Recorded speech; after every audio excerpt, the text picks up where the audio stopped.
cinema hall has equidistant rows 1 meter apart. 1 meter apart.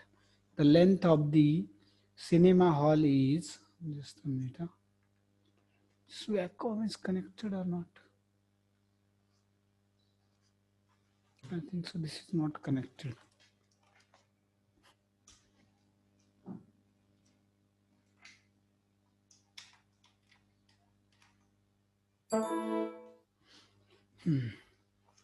What I was telling, cinema hall has equidistant rows 1 meter up, 1 meter apart.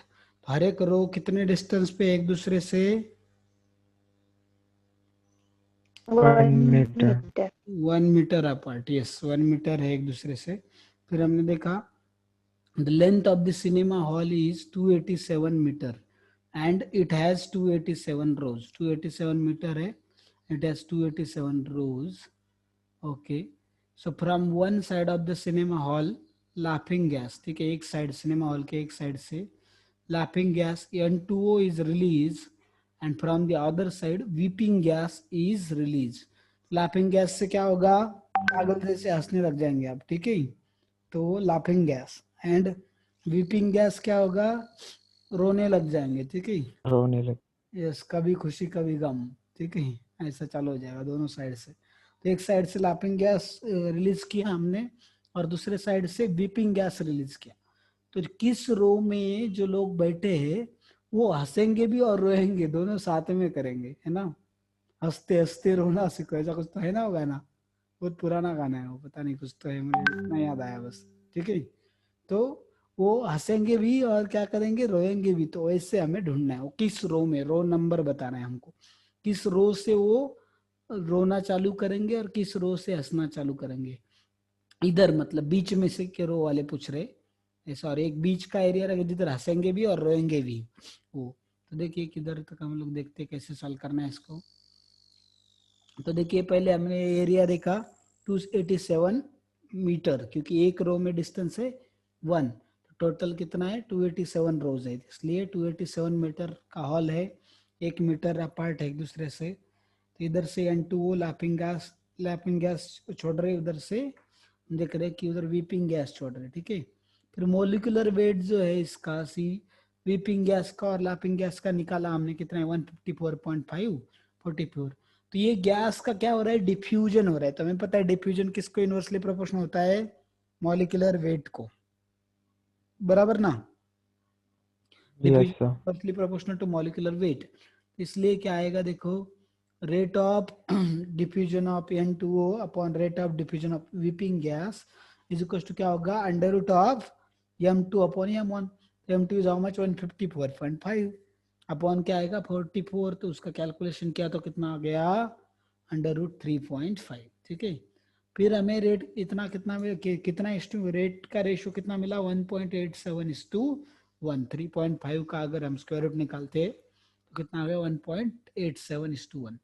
तो उसके बाद अभी देखिए rate of diffusion of ये जो है इसका क्या आएगा? 1.87 अपॉन 2.87 इंटू 287, ठीक है.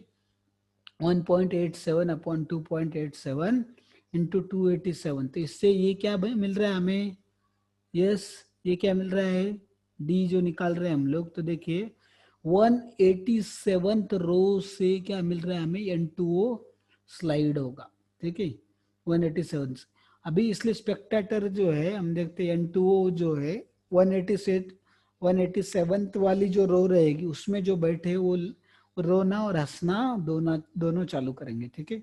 तो अल्टरनेटली हमने देखा स्पेक्टेटर जो साइड से है, इस साइड से कितना 187 और दूसरे साइड से कितना 100 रो से लाफिंग एंड वीपिंग साइमल्टेनियसली.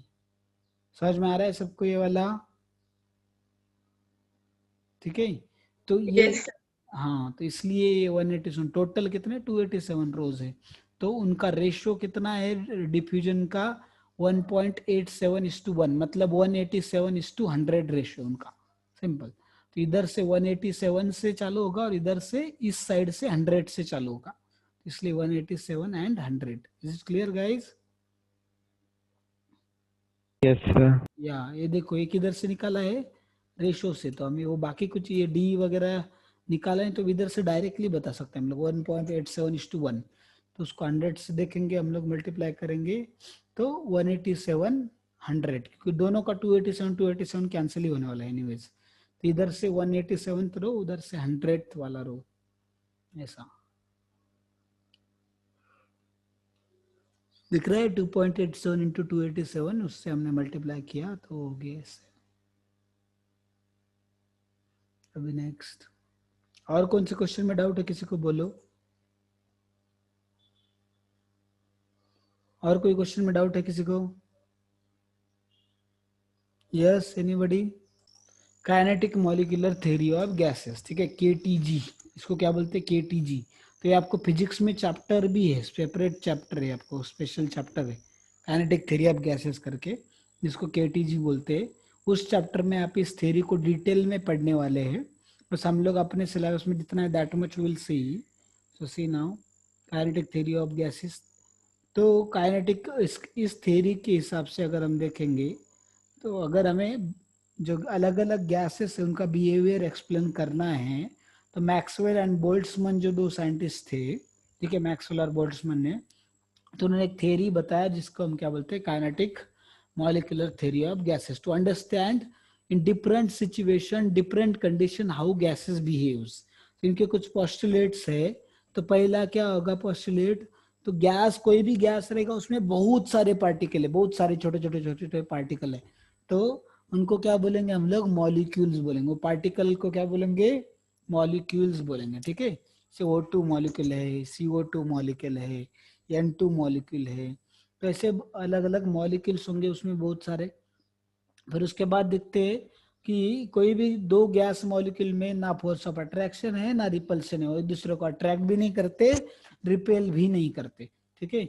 और नेक्स्ट अगर देखेंगे हम लोग, तो मॉलिक्यूल जो है रैंडमली मूव हो रहे हैं सारे डायरेक्शन में, ठीक है, किधर भी ऐसा कुछ सिक्वेंस या कोई लॉजिक फॉलो नहीं करते, इधर के बाद इस डायरेक्शन में जाना है या इस डायरेक्शन के बाद उस डायरेक्शन में जाना है, ऐसा कुछ डिसाइडेड नहीं है। जिधर जैसे उनका कोलिजन होगा उसके हिसाब से वो इधर उधर जा रहे, कोई भी डायरेक्शन में जा रहे, सारे डायरेक्शन में पार्टिकल रोटेट हो रहे, मूवमेंट कर रहे हो, ठीक है। तो हम देखते हैं कि मॉलिक्यूल जो है एक दूसरे के साथ टकराते जा रहे, कोलाइड हो रहे, ठीक है, कोलाइड कर रहे एक दूसरे के साथ में। एंड कंटेनर की वॉल के साथ में भी वो क्या करते हैं, कोलाइड कर रहे हैं वो जो मॉलिक्यूल्स है। तो this is we can see that colliding also the walls of container, ठीक है। तभी देखा हमने प्रेशर जो एग्जर्ट किया है गैस मॉलिक्यूल ने, तो वो किसकी वजह से, what do you mean pressure, हमने देखा था pressure is nothing but force per unit या force per unit area, force exerted by the gas molecules on the walls of a container by collision से जो फोर्स एग्जर्ट किया जा रहा है, ठीक है। तो कोलाइड करते हैं और एक यूनिट एरिया जो है वॉल, कंटेनर के वॉल का, उसके ऊपर फोर्स एग्जिट कर रहे हैं, तो उसको हम क्या, वो जो है उसी को टोटल प्रेशर बोलते हैं, ठीक है। तो मॉलिक्यूलर कोलिजन जो है परफेक्टली इलास्टिक है, परफेक्टली इलास्टिक है, इसका मतलब क्या है कि उसमें there is no loss of kinetic energy, ठीक है, लॉस ऑफ काइनेटिक एनर्जी नहीं होगी, काइनेटिक एनर्जी का कुछ लॉस नहीं हो रहा है, neither loss of momentum, momentum का भी लॉस नहीं हो रहा है, ठीक है। No loss of momentum, neither loss of kinetic energy का, दोनों का लॉस नहीं है, तो उसको परफेक्टली इलास्टिक कोलिजन बोलेंगे। क्या बोलेंगे उससे, परफेक्टली इलास्टिक कोलिजन हो गया, neither loss of kinetic energy nor loss of momentum, ये हो गया परफेक्टली इलास्टिक कोलिजन। अभी ग्रेविटेशनल इफेक्ट जो है, वहां पे ग्रेविटेशनल इफेक्ट नहीं है, कुछ भी पार्टिकल का जो मोमेंट है उसके ऊपर, वो रैंडमली मूव हो रहे हैं, खुद से मूवमेंट हो रहे हैं। ग्रेविटेशनल इफेक्ट होता तो ये कोलिजन परफेक्टली इलास्टिक नहीं होता था, कभी उसका वेलोसिटी बढ़ता था कभी कम होता था, मोमेंटम भी चेंज होता था। बट हमने क्या बोला उसमें, मॉलिक्यूलर कोलिजन परफेक्टली इलास्टिक है, इसका मतलब मोमेंटम भी कंजर्व है और काइनेटिक एनर्जी भी कंजर्व है। तो ये इसका पोस्टुलेट था। नेक्स्ट देखिए, काइनेटिक एनर्जी जो है गैस मॉलिक्यूल का, वो क्या है, directly proportional to absolute temperature. किसको डायरेक्टली प्रोपोर्शनल है, एब्सोल्यूट टेम्परेचर को, ठीक है। What do you mean by absolute temperature, temperature in Kelvin. Yeah, when temperature is expressed in the Kelvin, it is known as absolute temperature. तो kinetic energy directly proportional to absolute temperature. ये हमने देखा। अभी आगे देखिए, kinetic gas equation. तो ये जो पोस्टुलेट देखे हमने काइनेटिक थ्योरी ऑफ गैसेस के, तो गैस इक्वेशन जो डिराइव किया है उसको काइनेटिक गैस इक्वेशन बोलेंगे। क्या बोलेंगे हम? Kinetic gas equation. और काइनेटिक गैस इक्वेशन क्या है? देखो, PV is equal to 1/3 M N C square. क्या है? PV is equal to 1/3 M N C square. P क्या है उधर? Pressure of the gas. V क्या है? Volume of the gas. M is the mass of the molecule. ठीक है, mass of molecule, एक मॉलिक्यूल का मास है एन, यम। एंड एन क्या है? कितने मॉलिक्यूल्स है? Number of molecules. Small n, small m is mass of the molecule. कितना, ये जो अमाउंट ऑफ गैस दिया हमें उसमें कितना प्रेजेंट है, number of molecules, that is the thing. ठीक है, C root mean square velocity. C क्या है आपका? Root mean square velocity. C is root mean square velocity. इतना समझा सबको guys? The root mean square velocity means देखने वाले हम लोग आगे। देखो उसका रूट, पहले तो रूट मतलब स्क्वायर रूट लेंगे हम लोग। मीन मतलब एवरेज लेंगे, और एवरेज लेने से पहले उसका स्क्वायर करेंगे। तो ऐसा है जो है v1 square plus v2 square plus v3 square, तो डैश डैश डैश डैश जाएंगे आगे जितना भी है, अपॉन क्या करेंगे हम लोग? n1। इसके सपोज n1 का वेलोसिटी इतना है, total number of particles upon n करेंगे, ऐसा। So this is your root mean square velocity. क्या है? Root mean square velocity. समझे? अगर yes sir. सारे पार्टिकल का वेलोसिटी अलग अलग है तो उसके अभी बहुत 2-3 फॉर्मूले है, बट जब हम रूट मीन स्क्वायर वेलोसिटी देखेंगे that time I will tell you. बस now just now you can understand this as of now whatever is given. बाकी का हम लोग आगे आने वाला है वो तब देखेंगे। ठीक है, चलो देखो अभी। तो ये आ गया हमारा कैलकुलेशन ऑफ काइनेटिक एनर्जी। तो पीवी इज इक्वल टू क्या है? 1/3 एम एन सी स्क्वायर। तो एम एन सी स्क्वायर है तो क्या करेंगे हम? देख, तो एम इंटू एन करेंगे तो हमें क्या मिल जाता है? M into N. अगर ये एन मतलब एवोगैड्रो नंबर जितने पार्टिकल है, एन क्या है? एवोगैड्रो नंबर जितने पार्टिकल। 1 ग्राम मोल लिया मतलब क्या लिया है? 1 मोल लिया है।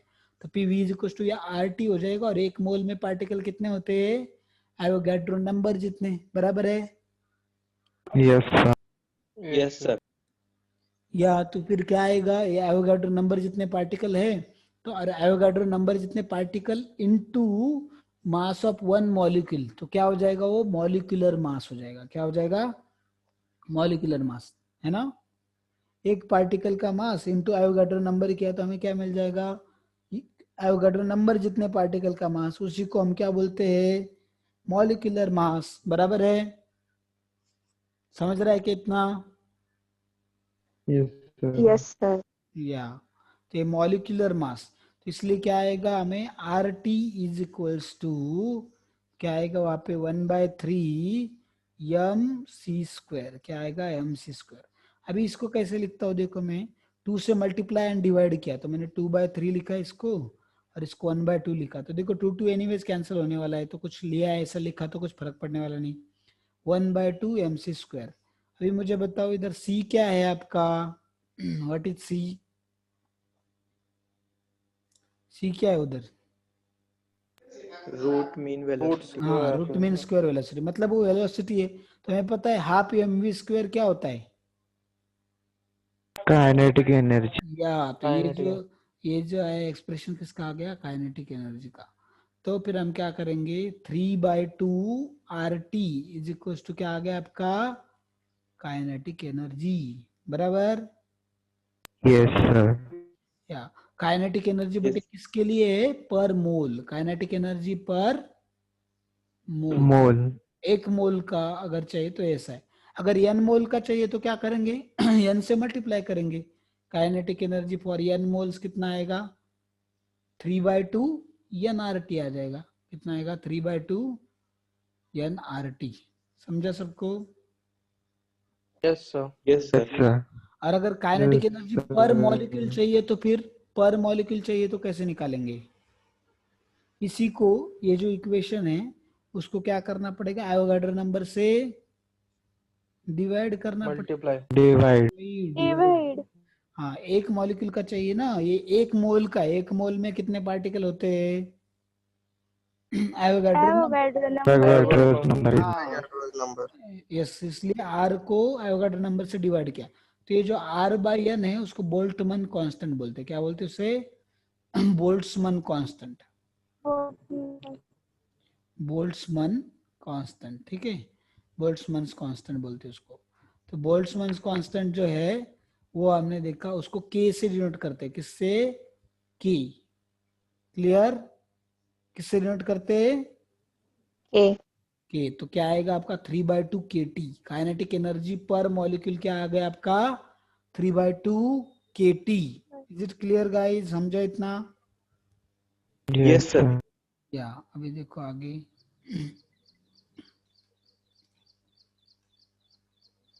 तो ये वैसा ही किया उन्होंने। Kinetic energy is 3/2 RT। फिर वो क्या था? RT ये 1 मोल के लिए था, 1 मोल के लिए। अभी n मोल के लिए 3/2 nRT। फिर इधर इन्होंने इसके लिए नहीं किया क्या? 3/2 RT, हाँ, 1 मॉलिक्यूल के लिए 3/2 kT। समझा? K is Boltzmann constant. Is it clear guys? Yes sir. Yes. या तो एवरेज काइनेटिक एनर्जी पर मोल ये नेचर ऑफ गैस के ऊपर डिपेंड नहीं करता, सिर्फ टेम्परेचर के ऊपर डिपेंड करता है। तो इसलिए जब दो गैसेस को मिक्स करते सेम टेम्परेचर पे तो there will be no rise और डिक्रीज इन टेम्परेचर। तो टेम्परेचर बढ़ेगा भी नहीं, कम भी नहीं होगा, क्योंकि काइनेटिक एनर्जी उसका कांस्टेंट रहेगा। तो फिर टेम्परेचर क्यों बढ़ेगा? वो बढ़ेगा भी नहीं, कम भी नहीं होगा, जब तक दोनों रिएक्ट नहीं होते। अगर वो नॉन रिएक्टिंग गैसेस है तो टेम्परेचर बढ़ेगा भी नहीं, कम भी नहीं होगा। Is it clear? Yes sir. Okay देखिए अभी नो एवरेज काइनेटिक एनर्जी पर मॉलिक्यूल इज कितना आ गया? 3/2 kT। ये बोल्ट्जमैन का ये देखा हमने। अभी आगे चलते हैं। Ratio of R by N is a constant and Boltzmann constant. Okay, उसका वैल्यू कितना है? 1.38 इंटू 10⁻16। अगर अर्ग पर केल्विन पर मोल में लिया तो, अगर जूल पर केल्विन पर मोल में लेंगे तो 10⁻23, क्योंकि और 10⁻7 से मल्टीप्लाई करना पड़ेगा ना अर्ग को जूल में करने के लिए। Is it clear? Yes sir. Yes sir. तो Yes. ये बोल्ट्जमैन कांस्टेंट का वैल्यू आ गया हमारा। और क्योंकि आर भी कांस्टेंट है अपना, आर कितना है अर्ग में? 8.314 इंटू कितना होता है बोलो? 8.314 इंटू कितना करूँ अर्ग में चाहिए मुझे तो? -7. -7. बराबर है ना? कि +7? कौन बताएगा? -7 की +7? -7. माइनस। जूल को जब अर्ग में करते हैं तो +7, ठीक है। जूल को अर्ग में करते हैं तो +7, बट अगर अर्ग को जूल में कर रहे तो फिर -7। या समझा? Yes sir. जैसे देखो अभी किलोग्राम को ग्राम में करना है तो 1000 से डिवाइड करेंगे कि मल्टीप्लाई? Divide. अरे किलोग्राम से ग्राम में करना है तो 1000 से मल्टीप्लाई करेंगे ना, डिवाइड क्यों करेंगे? Multiply. हाँ, और ग्राम से किलोग्राम में करने के लिए 1000 से Divide. समझा? Divide. तो देखो इसमें थोड़ा कंफ्यूजन है, तो वो कंफ्यूजन को निकाल दो। अभी निकल गया क्या कंफ्यूजन? अभी समझा क्या सबको? Yes sir. Yes sir. Yes. अभी देखिए आगे नेक्स्ट देखिए। अभी हम लोग आगे चलते हैं। MCQ kinetic energy of the, ये डिस्टॉर्टेड है ये वाला, जाने दो। वैल्यू ऑफ बोल्ट्जमैन कौन सी? ये भी डिस्टॉर्टेड है। So this kinetic theory of gases is completed. Go to next topic. Just a minute. Deduction of gas laws from kinetic gas equation. तो देखो ये जो उन्होंने इतना डेरिवेशन वगैरह किया है वो अपने को कुछ भी जरूरत नहीं है, not required at all. Just you have to remember the statement of the gas laws. आपको पता है PV is equal to constant at constant temperature, that is Boyle's law, या V is direct inversely proportional to pressure. Charles law, V is directly proportional to T at constant pressure. तो ये इससे कैसे derive किया क्या, वो कुछ लेना देना नहीं अपने को, it is not required. JEE NEET में हमें कभी इधर किसको किसी का डेरिवेशन नहीं करना है उसका, ठीक है, तो ये छोड़ दो।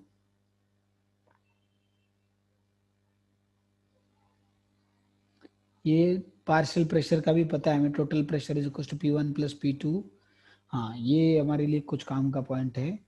Eight constant temperature and pressure क्या होगा, कांस्टेंट टेम्परेचर एंड प्रेशर पे rate of diffusion is directly inversely proportional to square root of its vapor density और density और molecular mass। क्या क्या बोला मैंने, vapor density और molecular mass, डेंसिटी। हाँ density, molecular mass, density and vapor density, yes correct।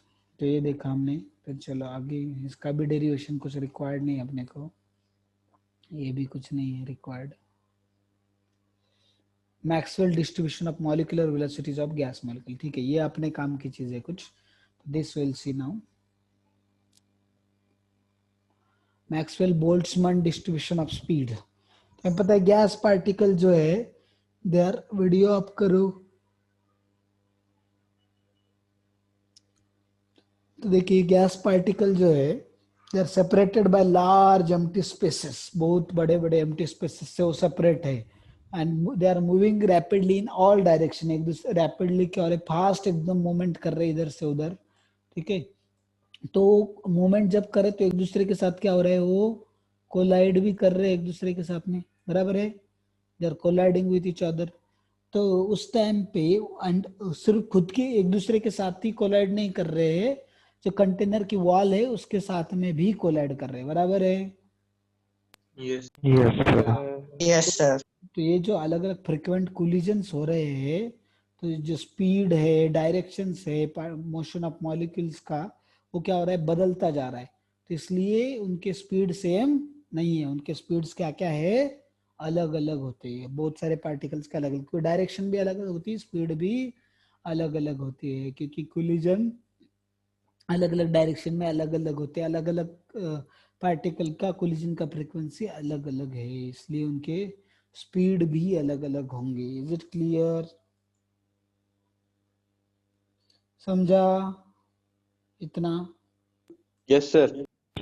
अभी देखो, on the basis of factors Maxwell Boltzmann जो है, he proposed that although हमें क्या बोलते हैं कि इसमें देखो स्पीड जो है हर एक इंडिविजुअल मॉलिक्यूल का कितना एग्जैक्ट स्पीड है वो कैलकुलेट करना पॉसिबल नहीं है, बट हम क्या करते हैं, प्रोबेबिलिटी कंसिडर करके, प्रोबेबिलिटी उसका पॉसिबिलिटी कितना पॉसिबल स्पीड हो सकता है, और पार्ट मॉलिक्यूल्स में अलग अलग जो मॉलिक्यूल है उनका अलग अलग स्पीड कितना हो सकता है, कितने मॉलिक्यूल का स्पीड कितना ज्यादा रहेगा, कितने का कम रहेगा, कितने का मॉडरेट रहेगा, वो उसकी प्रोबेबिलिटी, उसका पॉसिबिलिटी हम लोग निकाल सकते हैं, ठीक है।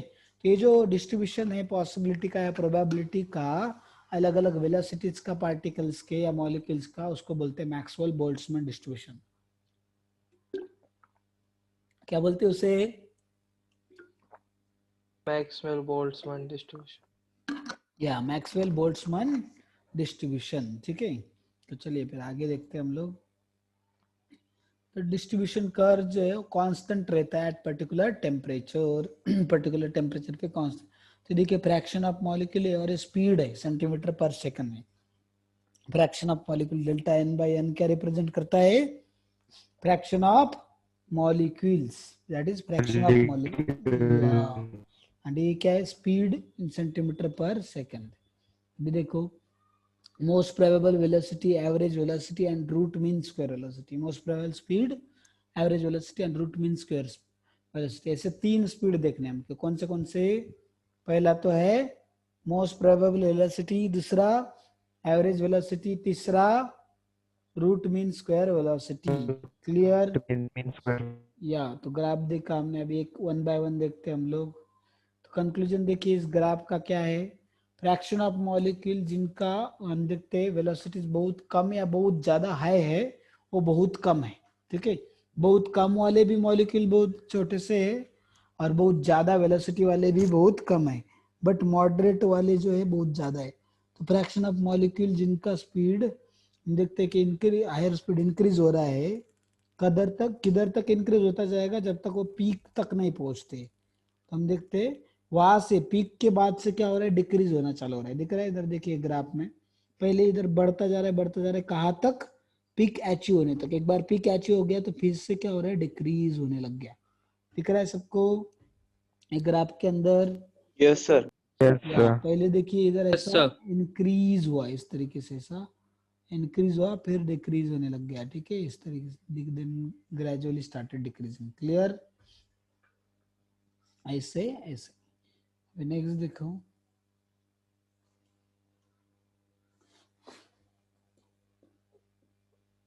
ठीक, कंक्लूजन पहला देखा हमने। दूसरा तीसरा, मैक्सिमम फ्रैक्शन जो है मॉलिक्यूल का, उसका जो वेलोसिटी रहेगा पीक पे, कर्व के पीक पे, तो उसको मोस्ट प्रोबेबल वेलोसिटी बोलते हैं। What is most probable speed? जितने हम देखते हैं कि जितने पार्टिकल उसमें से मैक्सिमम पार्टिकल का जो वेलोसिटी है और जो पीक पे प्रेजेंट है ना, कर्व के पीक पे ऊपर प्रेजेंट है, तो उनको वो जो वेलोसिटी उसको क्या बोलेंगे हम लोग, मोस्ट प्रोबेबल स्पीड। समझे? What it is called Yes, sir. As most probable speed, Most probable velocity. या मोस्ट प्रोबेबल स्पीड या वेलोसिटी। देखिए केमिस्ट्री में velocity and speed are not different, they are one and the same. ठीक है, chemistry में उसको same ही consider किया जाएगा। अभी देखिए वेलोसिटी जो है मैक्सिमम फ्रैक्शन ऑफ मॉलिक्यूल्स का पर्टिकुलर टेम्परेचर पे, उसको मोस्ट प्रोबेबल वेलोसिटी ऐसे बोलते हैं। वो देखा ऑलरेडी हमने। तो देखिए आगे टेम्परेचर का क्या इफेक्ट होता है डिस्ट्रीब्यूशन ऑफ स्पीड के ऊपर। तो हमने देखा टेम्परेचर अगर गैस का इंक्रीज किया तो मॉलिक्यूलर मोशन क्या होगा, बढ़ जाएगा। क्यों? क्योंकि उसका काइनेटिक एनर्जी बढ़ रहा है। काइनेटिक एनर्जी बढ़ेगा, मॉलिक्यूलर मोशन बढ़ेगा, तो मोस्ट प्रोबेबल स्पीड जो है वो भी क्या हो जाएगा, बढ़ जाएगा। क्लियर? बढ़ेगा। तो एंटायर डिस्ट्रीब्यूशन कर, तो वो क्या होता है, राइट की तरफ शिफ्ट होगा। टेम्परेचर बढ़ाने से वो राइट की तरफ शिफ्ट होगा। हम देखते जैसे जैसे टेम्परेचर बढ़ता जाएगा, फ्रैक्शन ऑफ मॉलिक्यूल जिनका स्पीड ज्यादा है वो भी क्या होंगे, बढ़ते जाएंगे। समझा सबको? Yes, are you understanding this guys? हाँ, या Yes, जैसे sir. जैसे टेम्परेचर बढ़ता जाएगा, फ्रैक्शन ऑफ मॉलिक्यूल जिनका हायर स्पीड है वो भी बढ़ते जाएंगे। ये आगे देखिए ये वाला। तो हमने देखा effect of temperature on distribution of speed. तो फ्रैक्शन ऑफ मॉलिक्यूल देखिए, अभी मॉलिक्यूलर स्पीड कितना है, सेंटीमीटर पर सेकंड। तो अभी ये देखिए इस तरीके से अलग अलग, ये 1000 केल्विन पे अलग है, ये 300 केल्विन पे अलग है, 600 केल्विन पे अलग है, ये 1000 केल्विन, ये 100 केल्विन था, 100 300 600 और 1000 केल्विन पे अलग अलग हमें दिख रहे। तो T4 is greater than, T3 is greater than, T2 greater than T1। ठीक है, इस तरीके से इसका डिस्ट्रीब्यूशन हो रहा है। भी आगे देखिए molecular velocities, root mean square velocity और रूट मीन स्क्वायर स्पीड। देखिए वो क्या होता है, अलग अलग टाइप के मॉलिक्यूलर वेलोसिटीज है। मॉलिक्यूलर वेलोसिटी जनरली जो है मोस्ट प्रोबेबल स्पीड, अभी देखते one by one. Most probable velocity, average velocity and root mean square velocity, इन तीनों टाइप में से किसी एक में प्रेजेंट की जाती है, एक्सप्रेस की जाती है। भी पहले देखते रूट मीन स्क्वायर वेलोसिटी। तो सपोज मैंने बोला कि वहाँ पे क्या है, v1 v2 एंड v3, ये क्या है, वेलोसिटी अलग अलग मॉलिक्यूल्स का। तो total kinetic energy n molecule, मतलब एवोगाड्रो नंबर जितने मॉलिक्यूल का कितना होगा, it's sum of kinetic energies of individual molecules. ठीक है, समझ में आ रहा है सबको इतना? Is it clear guys? Yes, sir. या ये yes, अलग अलग sir. वेलोसिटीज दिए है, टोटल काइनेटिक एनर्जी हमें n मॉलिक्यूल का दिया है, वो कितना रहेगा। हम देखते हैं कि काइनेटिक एनर्जी इंडिविजुअल मॉलिक्यूल के जो जो काइनेटिक एनर्जी रहेगा उन सबका एडिशन करेंगे तो हमें काइनेटिक एनर्जी n मॉलिक्यूल्स का भी मिल जाएगा।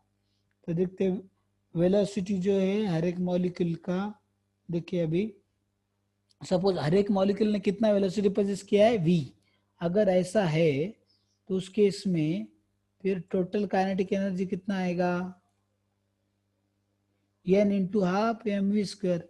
एक मॉलिक्यूल का v है तो फिर टोटल मॉलिक्यूल कितने, suppose n number of Avogadro number जितने, तो 1/2 कितना आएगा 1/2 mv²।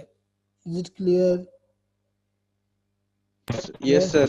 या अभी आगे देखो, इसलिए kinetic energy equals to n into 1/2 mv1² plus v2² वगैरह डैश डैश डैश, तो half m into n into v², तो क्या आएगा हमारा half mv1² plus half mv2² dash dash dash half mv3²। एक काइनेटिक एनर्जी, नहीं तो this is another kinetic energy alone, तो देखिए या सबके साथ में ही। बॉयल्स लॉ क्या आएगा अपना पता है, volume is inversely proportional to pressure at constant temperature, तो n इंटू v² क्या मिलेगा हमें, यानी v1² plus v2² plus v3², तो v² और u/rms square is equal to क्या आएगा v1² v2² या v3 plus v3² upon n। ठीक है, अभी नेक्स्ट देखो, रूट मीन स्क्वायर स्पीड जो है कौन से एक्सप्रेशन से दिया जाएगा, u/rms is equal to under root pv/m। Next देखिए under root d, next under root 3p/d under root d and so on. d क्या है, गैस का डेंसिटी है, और न्यूमरेटर d जो है वो डेंसिटी किसका, मर्क्यूरी का। अभी नेक्स्ट देखिए, तो रूट मीन स्क्वायर वेलोसिटी का फॉर्मूला क्या आएगा, अंडर रूट 3pv/m। क्या आएगा फॉर्मूला, बोलो। √3p/m। फिर उसके बाद u/rms का हम देखते कि pv इज इक्वल टू क्या होता है 1 मोल के लिए, बोलो 1 मोल के लिए pv इज इक्वल टू क्या होता है, RT. RT के लिए u/rms is equal to under root 3RT/m, या इज इक्वल टू क्या रहेगा अंडर रूट 3p/d। तो all these are answer, correct answer. फिर अभी average velocity and most probable speed हम लोग मीटिंग एंड करके फिर से रिजॉइन करो, उसमें चालू करेंगे। Please rejoin again, this meeting is going to end now.